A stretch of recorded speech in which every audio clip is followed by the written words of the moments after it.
right, next we're going to talk about the ultimate ranking recipe for getting more leads organically through your website.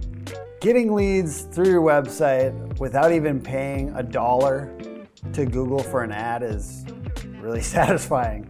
And I want you to feel that experience. Now, whether you do this stuff yourself, which I highly suggest you try to get into it, or you pay an agency, if you watch this video, you're gonna get a lot of tips and a better understanding of SEO so that you can at least hold somebody accountable.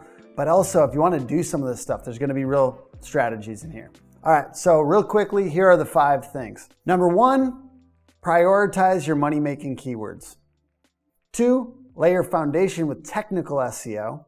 I'll give some quick examples in this video. 3, build your location landing pages and start creating content. 4, build both internal and external links. And 5, optimize old and underperforming content. But before we get into this, I want to talk about something funny I see all the time, especially from new SEOs or search engine optimization specialists. God, we're nerdy. Something I see all the time, it's so funny from new SEO people, is that they talk about one particular keyword that they just ranked. And it's always like something super long, like roofing company in San Jose, like this long thread of words. And then I look at variations of that term, like San Jose roofer or San Jose roofing company, and they're not ranking. So just ranking for one term by itself is not enough. We need to rank for hundreds of money-making keywords. So first, I want you to prioritize a list of money-making keywords and cities that you want to go after. Now, you can use a tool like Ahrefs, Ahrefs.com, or SEMrush.com. They both have free or cheap trials, and certainly they're both a bit cheap if you're just one company trying to do SEO for yourself, so check them out.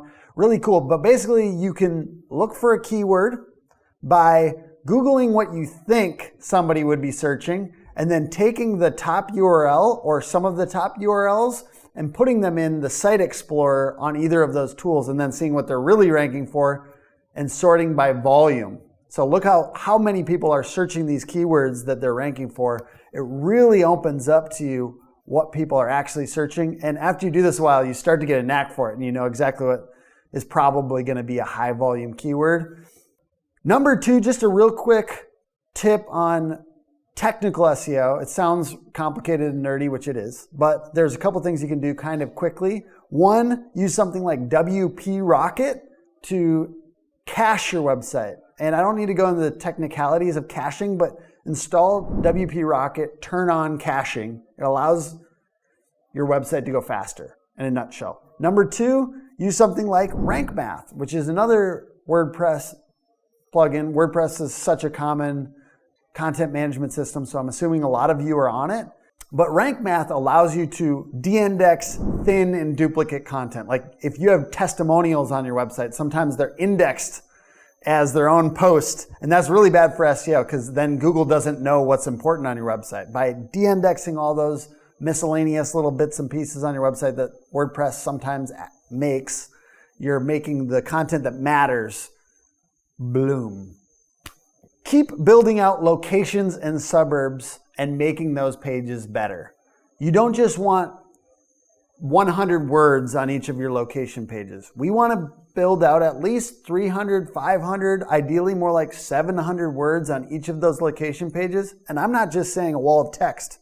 We want things like alternating image and text and anything that you can make those pages better, like the little bit of process. You kind of want to treat them like a secondary homepage because some people are actually going to just come from a search engine and hit that page. The more comprehensive you can make it, the more persuasive you can make it, the better.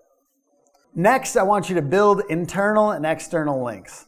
Now, I'm going to give you a little bit more advanced tip here, but first I want you to take the low-hanging fruit by going to all the pages that have a lot of traffic on your website and linking to the pages that you want to rank. So let's say you have a few suburbs by you that you really want to be on the first page, and you have that weird blog post that ranks for ice dams. Go to that weird blog post that ranks for ice dams and link in the first couple paragraphs off to those city landing pages that you want to rank. That's going to charge up those pages. The same principle goes for building out links from other websites back to your website. And more important websites, links to your website matter more. I get that we're getting nerdy here, but the general principle is that you can do things like guest post outreach. You can reach out to different websites, maybe start with some people you know and have them link back to your website. But the overall principle is the more authoritative websites that you can get links from, the better.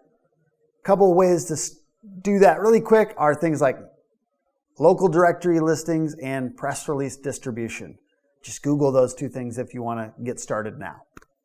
Lastly, optimize old and underperforming content.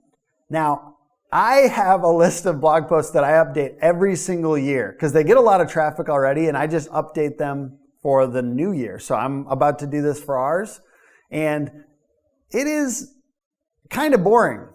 And honestly, the reason most people don't do this is because it's so boring. They don't want to go back and optimize the old stuff because they want to make new stuff. That's more fun and fancy, right? Well, you're probably leaving behind great content that could just essentially be updated. You change the year, you add a few new tips, you trim some stuff that's old news, and then you update the year and the date on WordPress or whatever content management system you use, and add a couple images, whatever else, There's opportunity to improve the current content on your website, and for most of you, you'd get more SEO benefit from doing that first than going and writing 10 new things. That's it for the SEO video. Check out the next one.